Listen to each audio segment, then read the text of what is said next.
Welcome back, everyone, to the Say More podcast. I'm your host, Sarah Ozycz. Again, very happy to be here today with a wonderful guest. I'd like to welcome Jim Maley to the podcast. Jim, welcome. Thanks, Sarah. Thanks for having me.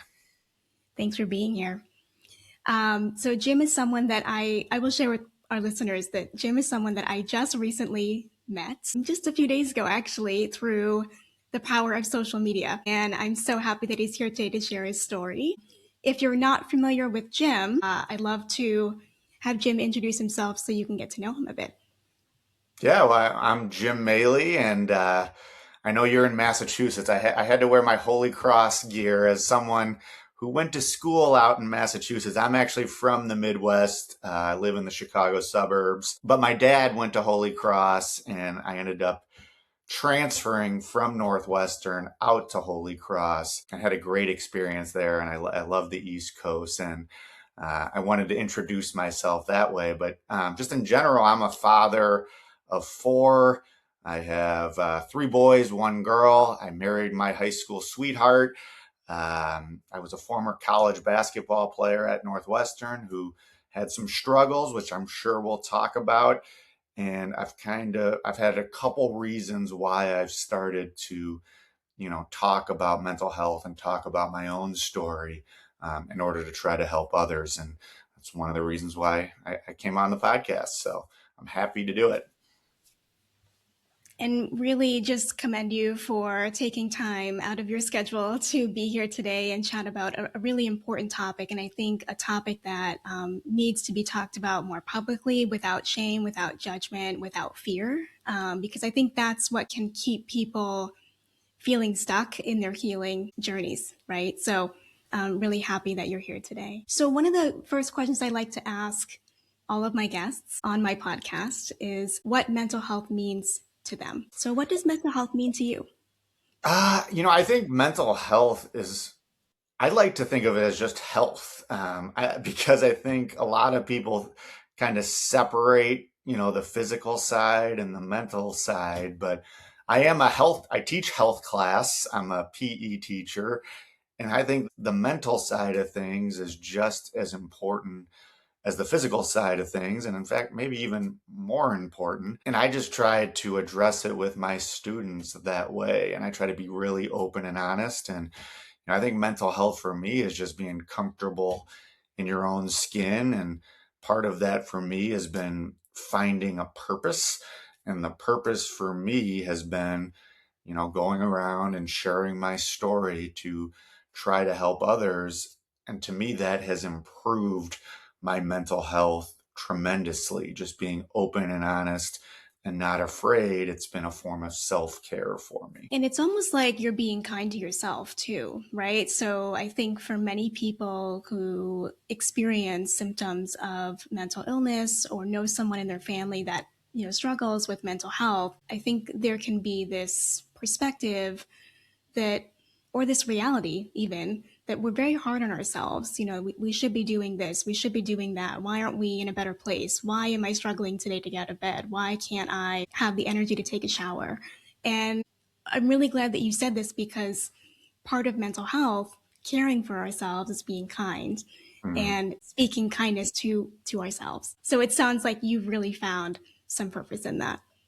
Yeah, and I think to go along with what you were saying, I always talk about like the comparison game. And one of the things that prevented me from getting help was I was comparing my situation. Like I grew up in a good area. I was a good athlete. Things were going great. So I was comparing that to like when I was teaching in the inner city in Chicago. And I was, I had like 5 or 6 students shot and killed. And I had all these kids who I was teaching who lived in tough environments. So I was comparing myself to that. And I was like, I don't deserve help in a way. And I think when you're struggling, that's one of the worst things that you can do is kind of compare yourself. I think it's great when like I'm doing well and I'm like looking around and I have gratitude for what I have. But when I am deep down in that state, it is one of the worst things that you can do is kind of compare yourself to others. And I struggled with that for a long time. Yeah, it's a great point. I think this would be a nice segue to kind of talk a little bit about your personal journey, and kind of share with our audience what mental health has been like for you. Yeah, so I mean, it's been a long journey, and I finally think I got it figured out in a way. But I really struggled when I was young. When I was 18 years old, I was kind of living out my dream. I was playing college basketball at Northwestern in the Big Ten. It was something that I had always dreamed of doing, and I was doing it at a high academic school. Grades were going well. I was meeting a lot of new people. I was playing on national television, and then it just kind of hit me. And I didn't know what it was, but like I was sleeping for like 16 hours a day and I was becoming like pretty irritable. And I was having like all these racing thoughts going through my head and kind of like irrational thoughts. At this time, I wasn't having like the thoughts of death or anything like that.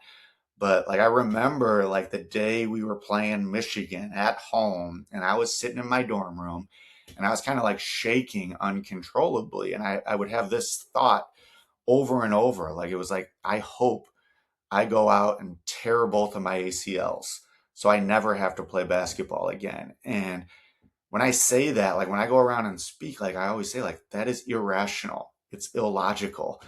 But that's what depression does to you. It like lies to you. It makes you think and sometimes do things that you would never do in your right mind. And like it just kept going on and on and on. And eventually I decided like I'm done. And I went in to quit. And to my college coach's credit, his name was Bill Carmody. And this was 20 years ago. No one talked about this, but he called me in and he was like, Jim, you look exactly like one of my former players when I was at Princeton. I think you're dealing with something called depression. And that was the first time I honestly had heard that word before. And but here's what my illogical mind was thinking was like, hey, you're not mentally tough. And that bothered me.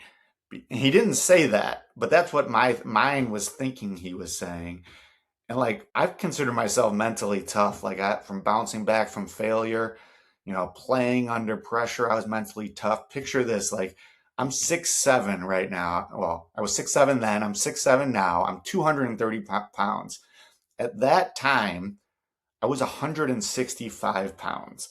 So I don't know if you could put that in perspective, but I would guess I was probably the skinniest player in the history of Big Ten basketball. So I damn sure wasn't physically tough, but I was mentally tough. And he kind of said like, no, that's not what I'm talking about. Like, we're going to get you help.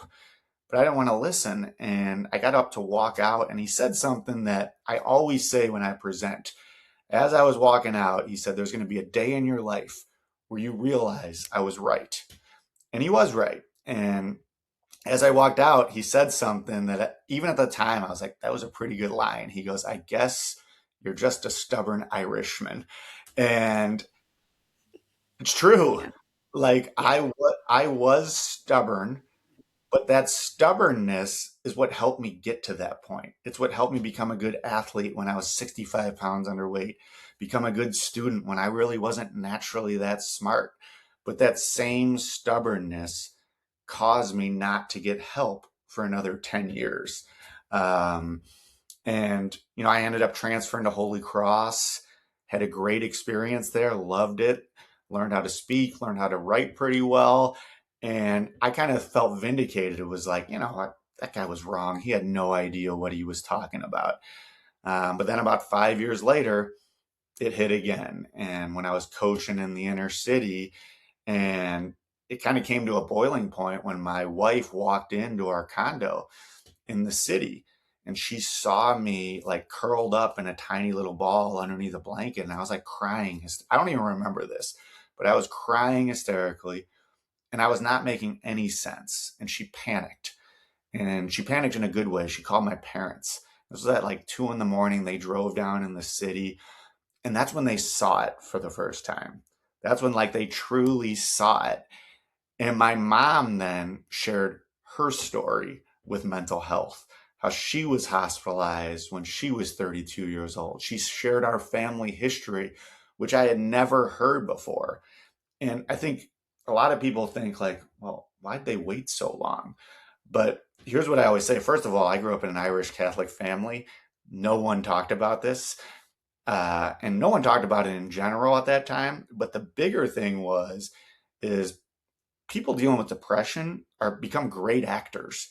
And I had become a great actor. I had been able to convince everybody that I was okay, but now they saw it. And that's when my mom shared her story for the first time. And I think it was like the impetus that I needed to go get help for the first time. And as she was doing it, I look in one corner and I see my wife and she's crying. And I see my dad crying. And I had never really seen him cry before. And he was like, Jim, this is deja vu for me. 30 years ago, when I walked in on your mother looking exactly the same way, you got to go get help. And like my wife, my mom, uh, my dad, those were the reasons I got help. Like I didn't want to. I was that stubborn Irishman and I did it. And it turned out to be a great thing for me. So, And I'll go in. There's much more that we can get into, but like that no, it's, got me to get help for the first time. I didn't want to keep talking. well, I love that you're talking. Yeah. This is so valuable for our listeners and for me. And I paused only because there was so much to for me to think about as you were telling your story. So many kind of different points that I thought, oh, this would be great to kind of dig into or to unpack a little bit. I think, first of all, thank you for sharing your story. Coming onto a podcast as a former athlete, talking about mental health already is an act of destigmatizing behavioral health. So this is huge. Breaking a lot of stereotypes and stigma, I think, around mental health. So I want to kind of back up a little bit. You talked about your first experience hearing about depression, kind of in your coach's office, him sharing that word with you, didn't really have the language for it. What was that like to hear someone else say, "Hey, I think this is what you're going through"? Yeah. I mean, honestly, I was kind of pissed off because like I didn't, not pissed. I don't know how to explain it. Like I just didn't understand what he was saying at the time because I had no education. Like there was no education prior to that. So it was just like I was hearing something different than what he was actually saying. Like I said, like I was hearing like you're not tough. And that's kind of I know I mentioned this in what I wrote to you, but that's kind of one of the myths that I want to clarify. Like to me, Yes, please do. Please yeah, clarify this. like I used to think like you were soft if you one struggled, two if you asked for help. Like again, the stubborn Irishman in me. I used to think that. And now I don't think I was soft because I struggled. I think I was soft because I didn't have the courage to say something and I didn't have the courage to get help. Like now, when I hear a kid come up and talk to me and be like, hey, I'm struggling. Like to me, one of the first things I always say is like, I always say, like, that is toughness to me. Like, to me, that is true toughness. And I wish that I could have done that as an 18-year-old kid. And that's kind of like the myth that I want to kind of say is like people who are willing to like stand up and say something and not care what other people think. To me, that is the ultimate level of tough guy. And I know there's a lot of people out there who like say stuff like mental health isn't real. And I might have been one of those guys back in the day. But it's not real until you experience it or until someone that you love experiences it, then it becomes very real. And I just want to encourage people who are struggling to know that like the true toughness is saying something. Thank you so much for sharing that. And that's, I mean, we couldn't be more aligned on that message as well. And the other piece I wanted to kind of talk a little bit about is uh, your family dynamic. Mhm. So you mentioned a couple things. The Irish side of your family Mhm. and kind of culturally what that meant around openness of mental health or lack of openness around mental health. And then this moment in your journey where, you know, you were kind of at a very low point and your mom shared her journey as well. So I'd love to kind of hear a little bit more about those pieces. I do think that those are very important for our listeners to understand and hear. Yeah, I mean, like, and I think I had my dad, he came to one of my presentations for the first time. And I think he kind of feels like he dropped the ball in a way. And I want to make it clear, like, this was just a different, it was a different time. And like, he had no education. Like, he didn't have the education really to address it. And like the Irish Catholic, like we grew up, like you put your head down and you work for what you want to achieve. And if you don't achieve that, you try again and you keep going. And like that's just how it was. And like we're big into humor. I know my whole first part of this hasn't been too humorous, but like we're big into the humor side. And I think that's just how it was. Like we told jokes, we played some sports, we did well in school, but like you didn't talk about these type of things. But I think they would have. They would have talked about it if they saw it. And that's what I want to make clear when I talk to my dad. I'm like, Dad, like I was good. Like I was a good actor. I was able to convince you that like the reason why I was quitting was because like I didn't like the coach or like I didn't like this or I was just burnt out. Like I was good at it and I was good at kind of lying and manipulating. But I do think there was that cultural component. And I will say I kind of see it in some of my students in different cultures. And I don't want to point it out because I don't want to, but there are certain cultures that kind of have this mindset still, and and Irish being one of them. But I see it now, and I kind of want one of the reasons why I'm doing it is to kind of like break through that mindset. Yes, exactly. And I think I appreciate you sharing that because there are so many people out in the world who are influenced, right, by family dynamics, cultural pieces within their history, of their family history. This is very real. And while you talk about kind of the being a stubborn Irishman, right? Mhm. That can be very positive. But as you had said, that can also be a barrier to seeking help. Yeah, I mean, I read a quote like years ago that sometimes your greatest strength can be your greatest weakness if you leave it unchecked. And to me, like my stubbornness is my greatest strength. Like my stubbornness allowed me to do things that I had no business doing. It allows me to like do this whole mental health thing. Like it allows me to just like keep going and driving forward regardless of like the negative noise. And it's mostly been positive, but there is negative.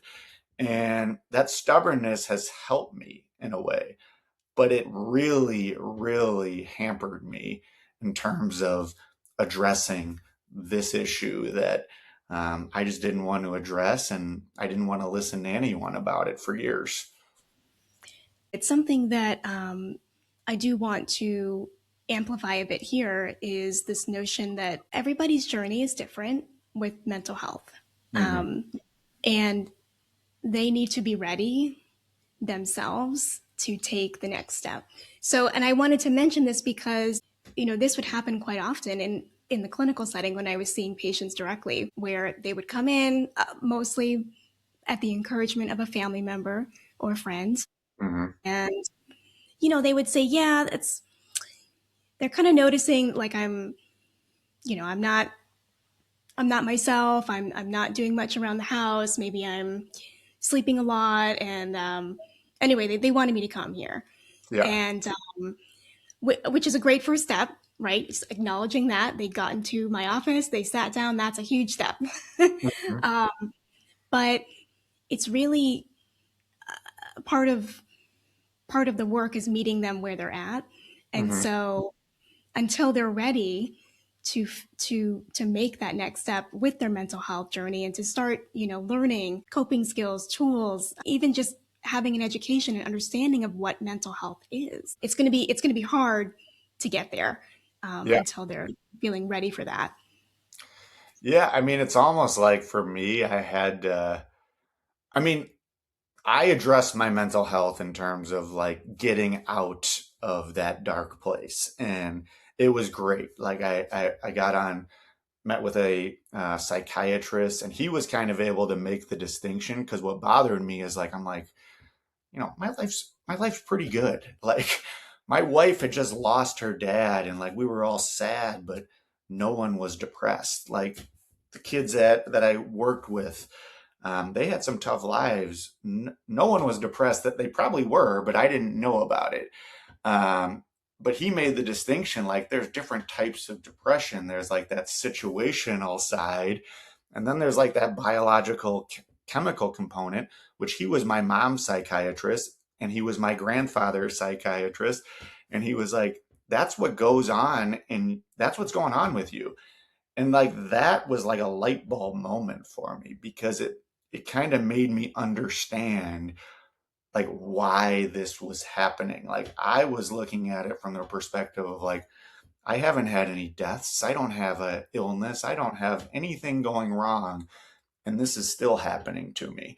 And that was like a big light bulb moment for me. Sounds like from what I'm hearing at least that even that experience was very validating for you, Hmm. that not only did this medical provider have a history of your family, but validating that this experience is common and here's exactly what that means for you.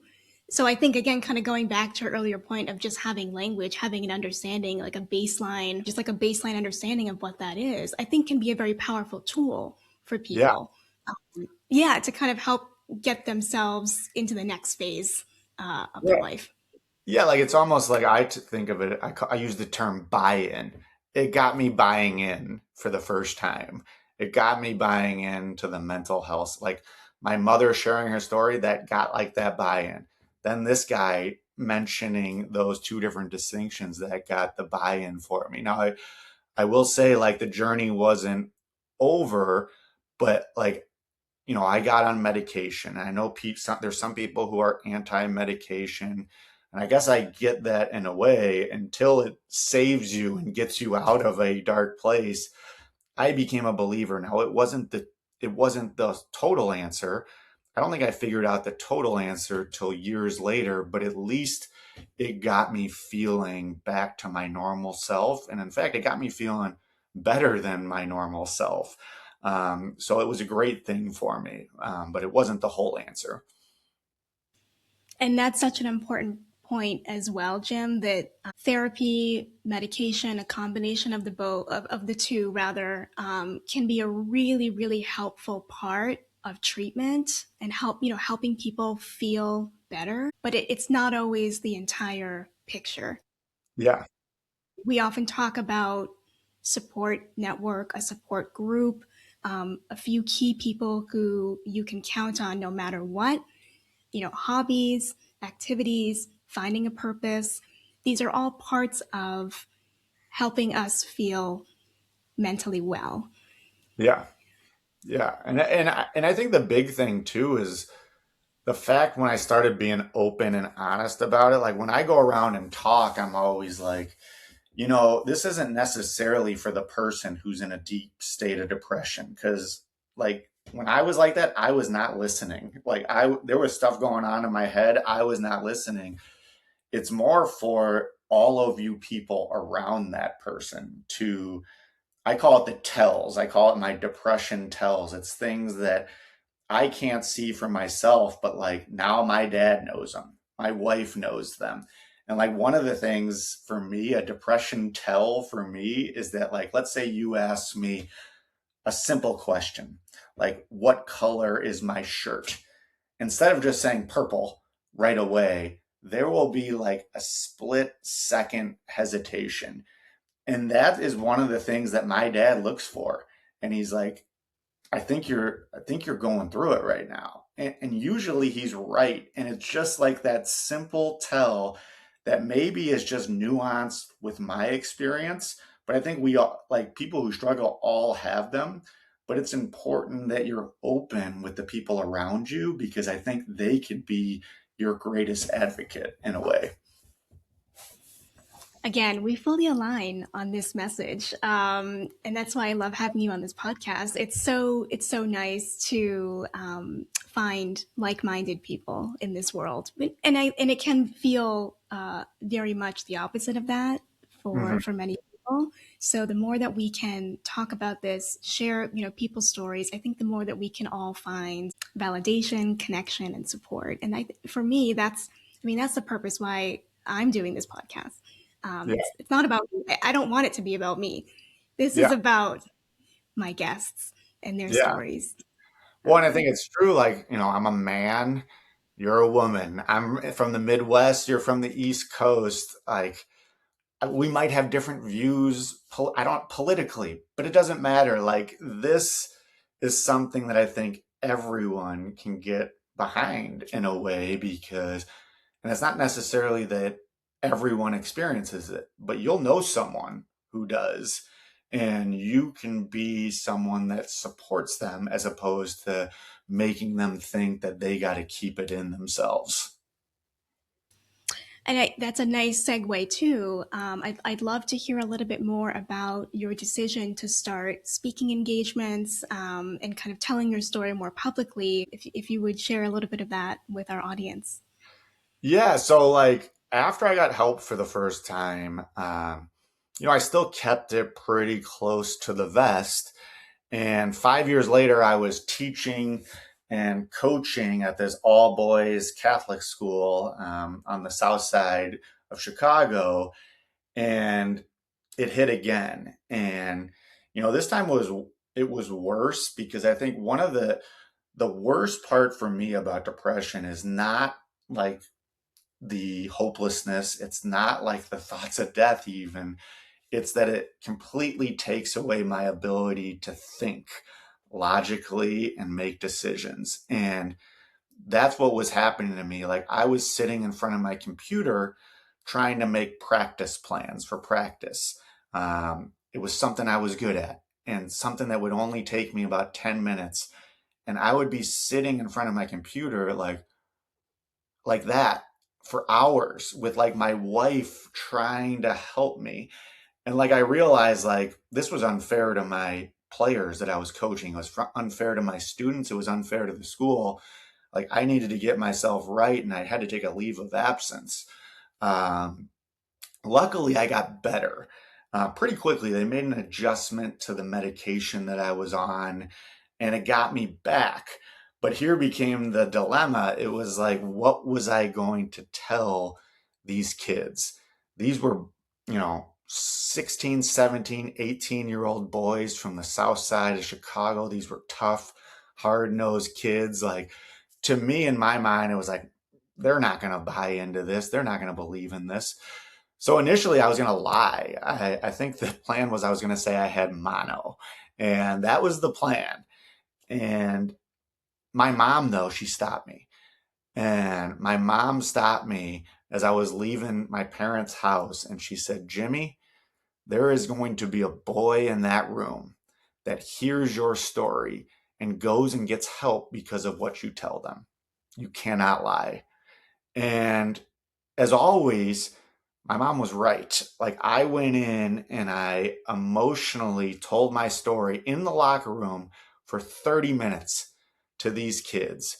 And not only did they accept me, it was almost a rallying point. I don't know if they had dealt with it or they had people in their family who had dealt with it, but like the minor thing, we won like 12 straight games, and we weren't that good. We weren't that good. We were 2-10 at the time. We won 12 straight games after that point. We beat my alma mater, which was a huge deal for me. But the bigger thing, the big deal was about a month and a half later, I get a knock on my office door, and one of my players walks in, and I could just tell. I could just see it in his face. I could see it in his eyes, and I knew. And I called him in, and we talked for like 30 minutes, and he was really struggling. And we ended up getting him the help that he needed with our school psychologist. We called his mother. They connected him with a therapist, and he got better. And he ended up playing for us later that year. And I always think back to that moment, and I'm like, this was a kid that I yelled at. This was a kid that I had made run. This was a kid that I had gotten on. Would he have gotten help if my mother hadn't convinced me to share my story? Maybe, but I think most likely probably not. So from that point forward, I decided, like, when I see a student struggling, when I see a player struggling, I'm going to say something, and I'm going to share my story with them. So I started doing that, and great results. And, but then I go to a new school, and I'm at Conant High School, and it was in my second year there, my mom died. And they asked me to give the eulogy at my mother's funeral. And my mother was a very, very popular woman. It's probably one of the reasons why I was so shy, is that she was always talking to everyone. And it was a packed house at St. Cletus Church. And I got up, and I said all the right things about how she was a great mother, a great wife, all that stuff. But then I closed, and I was kind of debating whether or not to do this, but I closed with how she helped me the most. And how she helped me the most was convincing me to get help that first time, and then convincing me to share my story. And me and my wife joke around about this a lot, but like at that point, this was only 7 years ago, I knew no one who struggled with mental health besides myself. But after that point, I knew a lot of people. And the reason why I knew a lot of people is because they started telling me, they started texting, calling, stopping me in public, being like, hey, I was at your mom's funeral. Thank you for saying something. So after that point, that's when I decided, like, you know what? This is helping people. I got to do it on a bigger scale. And I started speaking at my own high school, and great results, like amazing results, like life-changing, life-saving results. And then I did it at another school. But then COVID hit, and that completely derailed me, and it got me into my deepest, darkest time. But it also saved me in a way, because it made me realize that I had to focus on more of that self-care aspect. And it took me a couple more years, but then I got back to speaking again. And now I've been going around talking, um, doing podcasts, my own podcasts, and like my buddies who I grew up with, like, are like laughing, because I was the quietest kid that you ever wanted to know back in high school. Like, the first words that I spoke to a girl were to like my wife when we were a senior in high school. Like, I was not this person, and now I'm doing this, but I'm doing it because I see the power that it has. So I think it's a wonderful example of the power of speaking up and speaking out, especially from a position of not only lived experience, but of also being in the public eye, the Hmm. immense power that that has, and the ability to impact others as well. It makes me think about the singer songwriter Noah Kahn. Hmm. And I think, actually, I think you and I talked about this before this podcast, that um, I had watched his documentary on Netflix. Yep. And if listeners have not watched this, please watch this. It's an amazing documentary. It's called Out of Body. And Noah very candidly talks about his experience with mental health. Not Hmm. only that, but also body dysmorphia Yep. and the challenges and struggles that he went through. And it also frames how he found meaning again and his what it means to him to make progress in his life around being mentally well. And I bring this up because this is the exact reason why we need strong voices like you, like others in the public eye, to share about this topic because we can't destigmatize mental health without reducing shame. And Hmm. we can't reduce shame without being comfortable. And we can't be comfortable without talking about it. So all of these steps have to happen. And for you to be in that position now is truly a gift. And I love to hear the impact that your story is having for others. Yeah, no, and it's well, to get to Noah Khan, like I had a colleague that had been telling me like, Jim, you got to get into this guy. Like this guy's right up your alley. And she's like a 25-year-old girl, and I was like, whatever. Like this is probably a young person's person. But then I did watch. I haven't finished it yet, but my wife was gone. I watched the documentary, and I was like, oh, I really like this guy. Well, one of the reasons I really like him too is I felt like I like the self-deprecating humor, and I feel like he's Yes, able to bring that in along with the serious stuff. And to me, totally.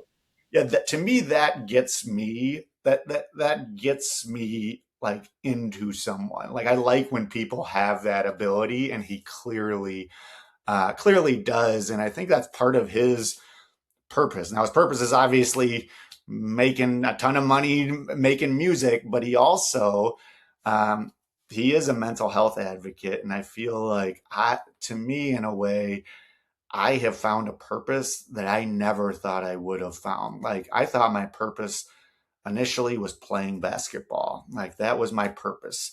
Then I thought it was all, I don't know, it's coaching basketball. And I always say like I was a pretty good player, average coach, but this I think I'm not there yet, but I think I have potential to be really good at it.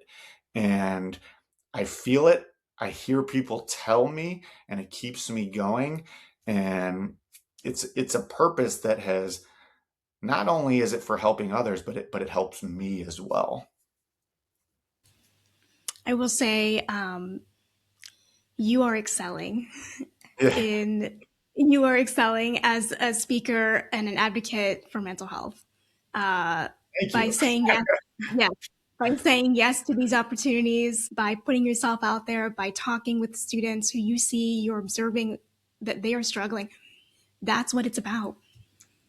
And I don't think you. Well, I'll tell you this. Like, one of the things that got me back because that COVID, that was like when the suicidal ideation started happening, and one of the ways that got me back, I ended up stopping coaching and I stepped down.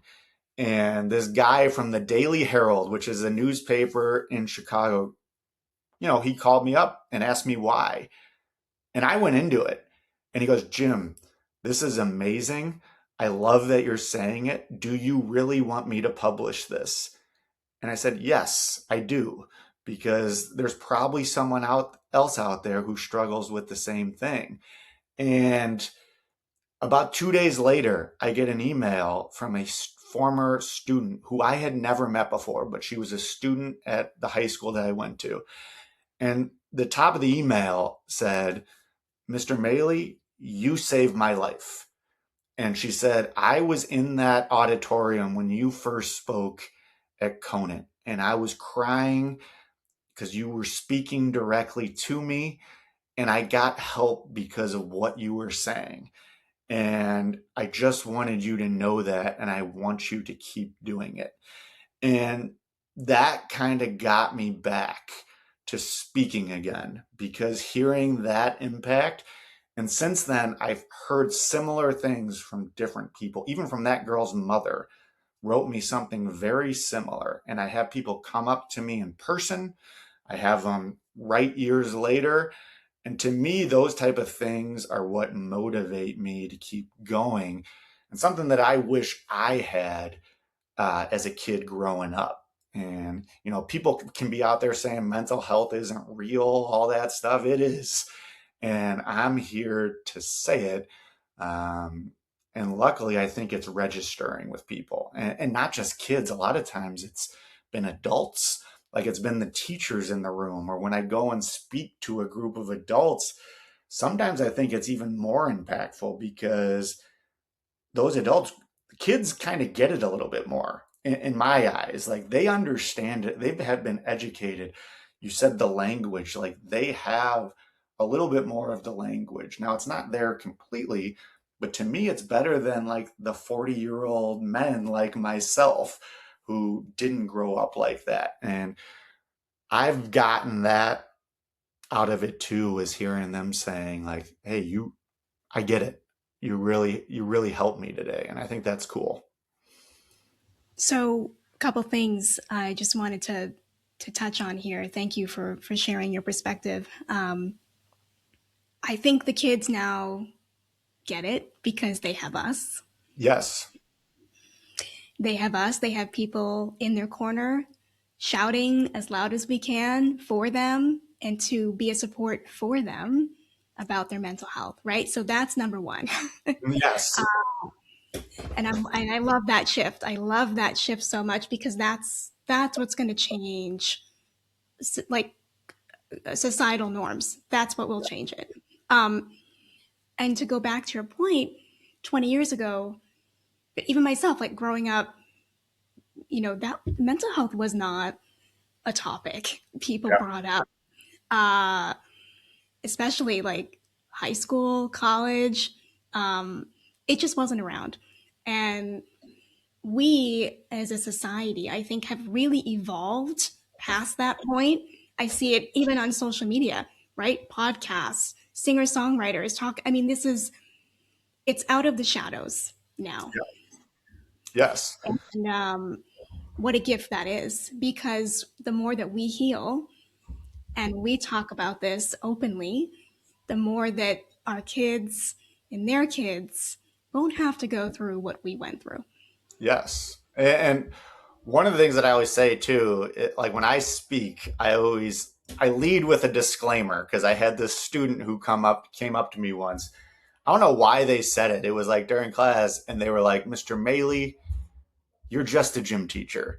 And I was like, you know what? I'm going to use that line. So I lead with a disclaimer like, listen, I am just a gym teacher, and I don't want like the mental health professionals thinking that I'm trying to infringe upon what they do. I like consider myself the Jerry Maguire of depression. Like I'm that agent to try to get, someone in that audience to realize that, hey, I'm struggling. I need to go get help. Like, and sometimes they'll come up to me and I'm like, listen, I will talk to you, but I'm not that answer. I am the person to get you to the answer.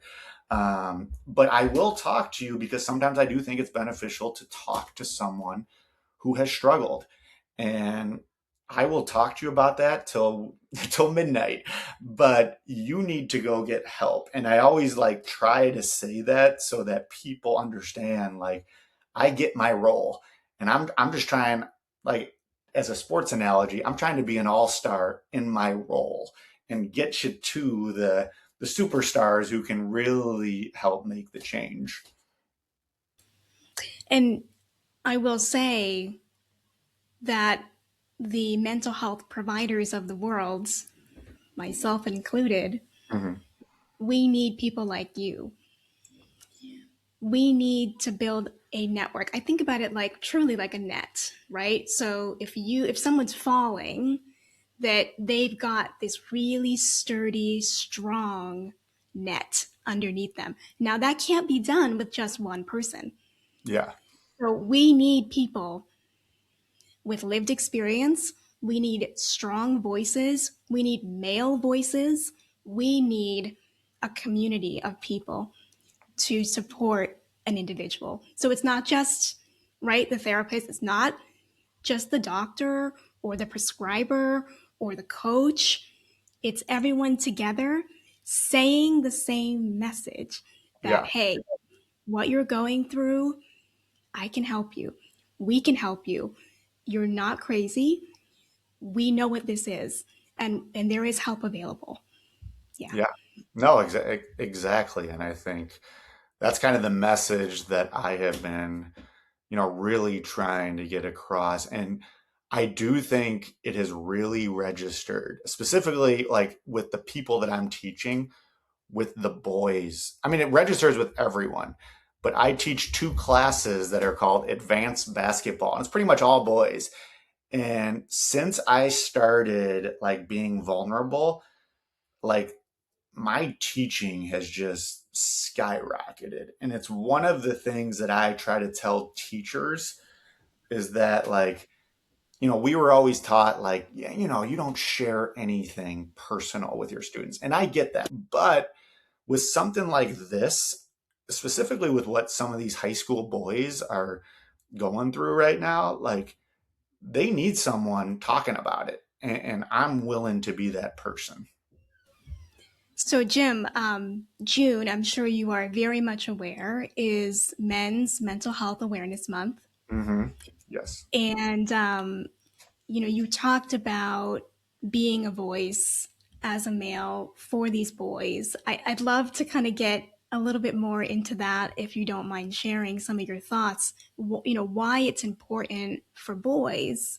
Really, I mean, for anyone, but particularly for boys, to see a strong voice, a male voice in the mental health space. Why do you think that resonates for them? I think it just resonates because I think there is that the stigma is still there for everyone. But I think the stigma is still much greater right now for those boys and men. Like, you look at the statistics, I don't have them in front of me.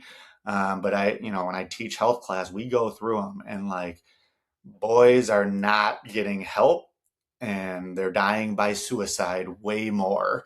And I think sometimes seeing someone who, they respect or they kind of look up to, I think that really helps. And I'm not, I do think the fact that, you know, I played college basketball, I think that helps me kind of get the buy in. I think the fact that I'm 6'7", I think helps get the buy in. Like, during class, I still play with these kids and I like talk trash to them and they like it. Like, it's like, it gets me the buy in so that when they're struggling, they like think like, hey, Mr. Maley is someone that I can talk to.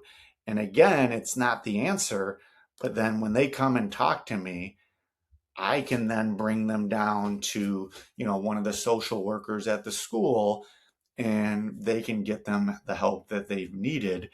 And it's happened over and over again. So, what I hear you saying is that you are a safe person for these boys. Yeah, if they know I'm not going to judge them. Like, I'll talk trash to them about their jump shots, but I'm not going to talk trash to them about this.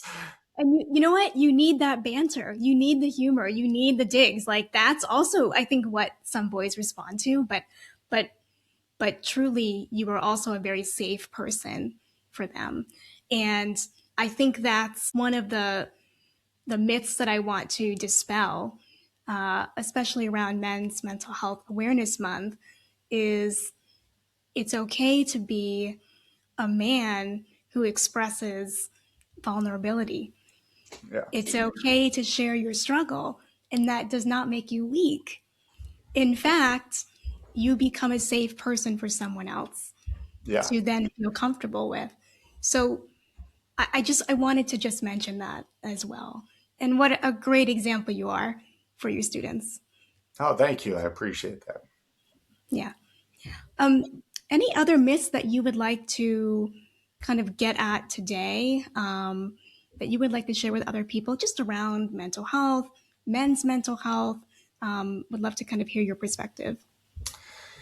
Yeah, I mean, I guess, when we're talking about like suicidal ideation, like during COVID, that was the first time where I felt like my natural chemical depression and then like a situation really kind of bothered me. And it kind of like collided, and it was depression on steroids in a way. And, I started having those thoughts. And I started having those thoughts of like when I was driving to school, just like driving off the side of the road. And like I had two kids at the time, a wife, a great wife who loved me. And I'm thinking about doing this. And fortunately, I told my wife, and she ended up saying like, "Hey, no more temporary solutions. We need to find a permanent one. You need to be hospitalized."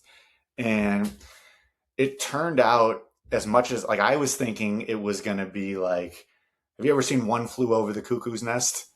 Yes, So yes. that is like my impression. I thought it was going to be like a One Flew Over the Cuckoo's Nest situation, but it was actually a great thing because I saw all these people who they weren't crazy. Like there were some super successful people that were in there with me and who were going through something very similar. And like I learned in there that I needed to be more preventative. Like I needed to not just be reactive to when I got super depressed. I needed to prevent it from happening. And I learned some different tools in there. One, they got me in touch with a therapist, which the therapist really helped me during the COVID time. Now, what's cool about the therapist is she was like, "Jim, you graduated. Like you get like she didn't keep me there to like burn me for every dollar that I had. She was like, "I think you got it.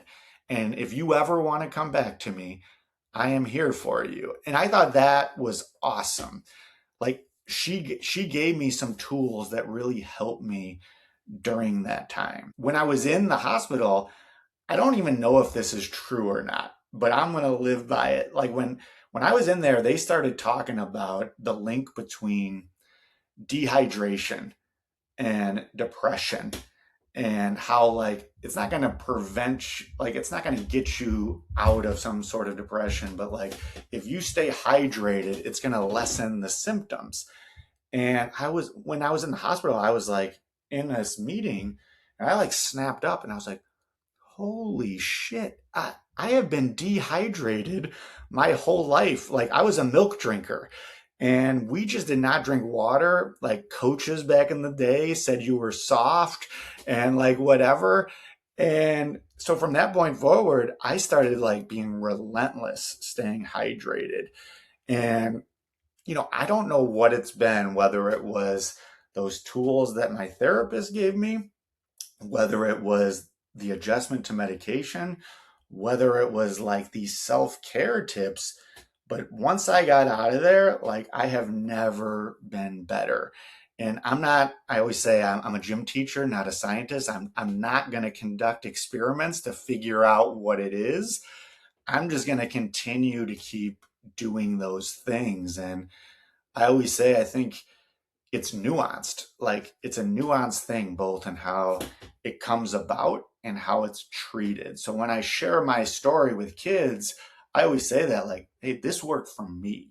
That doesn't mean it's going to work for you. But what isn't nuanced is that you can't do it alone. That is something that I think is across the board for everyone. And I really appreciate you sharing such a vulnerable part of your mental health story with, being hospitalized at an inpatient psychiatric facility, and really dispelling the myths around what that experience can be for people. I wanted to just touch on a point that you said earlier where you were hospitalized with many different people, right? From probably all backgrounds, walks of life, professions. And something that's important to understand is that mental health does not discriminate. It affects, it can affect everyone and anyone. Yeah. And so that's a myth that I like to really challenge, both, in my professional role, but in my personal life too. That, um, I mean, as you said, you can be a professional athlete and struggle. Yeah. And, for me, when I was seeing clients directly, it was in a community mental health setting. So, I mean, we would have folks walking in directly from the community that I was serving. And I would see firefighters, fishermen, police, military, former NFL players. Hmm. Um, I would see uh, literally everyone Hmm. because it doesn't discriminate. It can happen to anyone, and we need to be there to support anyone that's looking and seeking for seeking treatment or seeking help, I Yeah. should say. I feel like this your little thing is the exact one of my PowerPoint slides when I present is like depression can happen to anyone at any time. And I always say, like, it doesn't matter black, white, gay, straight, rich, poor, it doesn't care.